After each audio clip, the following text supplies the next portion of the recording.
বাংলাদেশকেও মজা নিতে দাও। একদিন পর বাংলাদেশের বিপক্ষে 2 ম্যাচের টেস্ট সিরিজ খেলতে নামছে ভারত।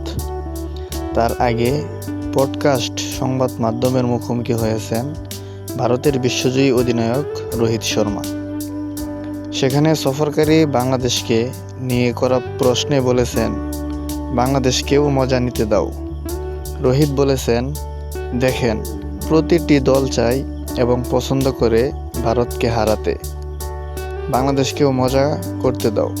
আমাদের জয় প্রয়োজন এবং তার জন্য আমরা এখানে এসেছি। অন্যরা আমাদের সম্পর্কে কি ভাবছে সেটা নিয়ে চিন্তা করার সময় আমাদের নেই। যখন ইংল্যান্ড এখানে এসেছিল, তারাও অনেক কথা বলেছিল, কিন্তু আমরা সেগুলোর দিকে খুব একটা মনোযোগ দেইনি। আমাদের প্রয়োজন ছিল ভালো ডেলিভারি করা এবং সেখান থেকে আউট করা, ভালো ক্রিকেট খেলা।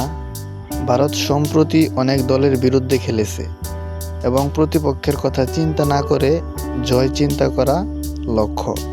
চেন্নাই ভারতের বিপক্ষে টাইগারদের 2 টেস্ট সিরিজের প্রথমটি শুরু হবে 19 সেপ্টেম্বর।